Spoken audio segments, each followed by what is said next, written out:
नमस्ते नमस्ते भगवान। मैं अगली जिज्ञासा के लिए कृषि वैज्ञानिक उदयपुर से श्यामलाल जी गोदावत जी को आमंत्रित करता हूँ, वो अपनी जिज्ञासा रखें। हाँ। गुरुदेव के चरणों में नमस्तु भगवान, नमस्तु नमस्तु। आज्ञा सागर गुरुदेव के चरणों में आशीर्वाद नमस्तु। आशीर्वाद। विद्यानंदी साहब गुरुदेव के चरणों में नमस्तु नमस्तु नमस्तु।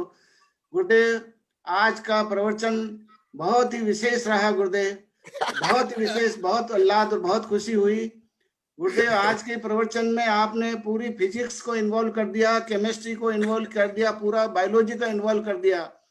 भगवान का मुंह चारों दिशा में दिखता है। प्रकाश के परिवर्तन नियम फिजिक्स को आपने प्रूव करके दिखा दिया। यहाँ पर केमिस्ट्री को पूरा प्रूव कर दिया आपने कि जो है नाखून केस नहीं बढ़ते हैं, मल है, इसको उसको भी आपने केमिस्ट्री से जोड़ दिया। और बायोलॉजी को भी आपने पूर्ण रूप से अभी यहाँ प्रकट करके बिल्कुल स्पष्ट कर दिया गुरुदेव कि किस तरह से जीव जब सहयोग केवली अवस्था में आता है, जब केवल ज्ञान प्रकट हो जाता है तो हल्का कैसे हो जाता है और कैसे ऊपर पहुंचता है। जो आपने बिल्कुल बहुत अच्छी तगड़ी विवेचना की है, बहुत खतरनाक विवेचना की है गुरुदेव कि एक सेल, एक कोशिका। सब सुनना चाह रहे थे कि गोदावरी साहब अभी तक खतरनाक शब्द क्यों नहीं बोले। गुरुदेव मेरा निवेदन गुरुदेव मेरा निवेदन है कि एक बायोलॉजी का विद्यार्थी होने के नाते मतलब जैसे करोड़ों सौ बिलियंस ऑफ सेल से, कोशिकाओं से मिलकर के, सेल से मिलकर के शरीर बनता है। और एक एक कोशिका में के अंदर अनंत निगोदिया जीव है और अनंत बैक्टीरिया है उसके अंदर। तो आप उसका घनत्व, उसकी डेंसिटी कितनी बढ़ जाएगी। तो आत्मा की स्वयं का घातिया कर्म और उसके अंदर जो पराश्रित, जो निगोदिया बैठे हुए, जो पैरासाइट बैठे हुए हैं, उनके अंदर एक एक के अंदर फिर अनेकों कर्म और उसके अंदर खुद हैं।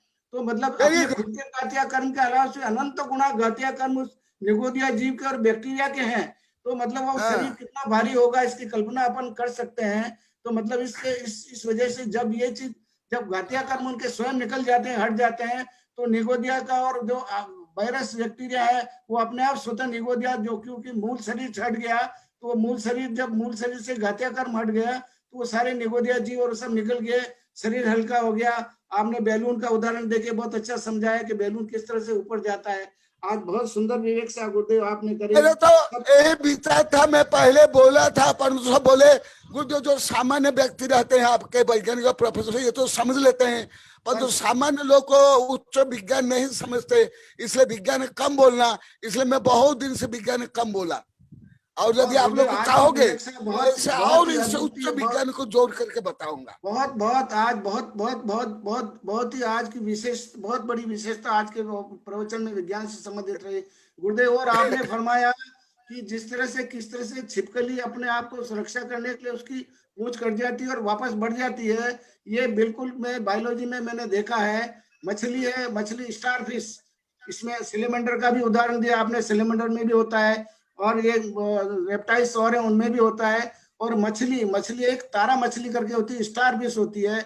अगर आप उस स्टार को पकड़ोगे तो अपने अंग को तोड़ करके और भाग के निकल जाएगी। वो जिस अंग को पकड़ा है आपने, स्टार फिश के अंदर 8 फिंगर लाइक स्ट्रक्चर होता है। अगर आपने उसको पकड़ा तो तोड़ करके निकल के भाग जाएगी और वो जो टूटा हुआ अंग है वहां पर रीजनरेट हो जाता है। तो आपने इसको कितना तगड़ा जोड़ा है गुरुदेव कि जब केवली भगवान, जब जो उनके ऊपर कोई उपसर्ग होता है और किसी के अगर उन्होंने अंग पांग काट दिया तो जब केवल स्थान में केवली में पहुंचेंगे, वो सहयोग केवली अवस्था में जाएंगे तो वो अंग वापस जनरेट हो जाएंगे। जब इन छोटे जीवों के अंदर ये अंग जनरेट हो जाते हैं तो केवली भगवान ने जब घातिया कर्मों को नाश कर दिया तो संपूर्ण अंग उनके वापस हो जाएंगे। कितनी बड़ी बात गुरुदेव आपने बताई है। बहुत नमस्तु नमस्तु नमस्तु भगवान आपको। आप लोग को आनंद आ रहा है और अपूर्वार्थ अपूर्व कर्ण हो रहा है। यही है आध्यात्म का उन्नति का प्रतीक। बिल्कुल अपूर्वार्थ हो रहा है, यही आध्यात्म का उन्नति है। अपूर्व कर्ण, अपूर्वार्थ के साथ में गुरुदेव अपूर्व कर्ण और अपूर्वागमन मार्ग भी आप हमको प्रशस्त करवा रहे हो। अपूर्वागमन मार्ग हमारा गुरुदेव। हाँ, ये पढ़ा था ना आप लोग को उदयपुर में 2014 को 15 को।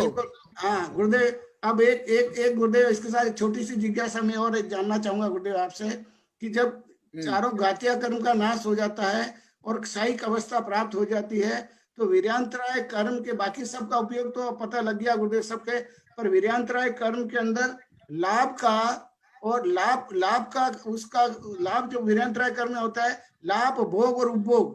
तो लाभ का क्या उपयोग है, मतलब बहुत अच्छा प्रश्न, आगे आगे आगे बताऊंगा। वो लाभ का उसमें उनको केवलिक भगवान को लाभ का क्या उपयोग है, ये मेरे को बाकी तो ठीक है गुरुदेव, समझ में आ रही सारी बातें, पर उस लाभ का जो अंतराय कर्म के अंदर जो लाभ की जो प्राप्ति हुई है, उनको लाभ का जो क्षय हुआ है, उसका उस केवल ज्ञान के अंदर उनको क्या क्या उपयोग, उसका महत्व है उसका। यही तो मैं अभी बताया, मैंने अतिशय में अभी आगे बताऊंगा। जो आपकी जिज्ञासा है ये भी मैंने अतिशय में है, अभी आगे वेबिनार में बताऊंगा। बहुत सही प्रश्न है गुरुदेव, नमस्ते।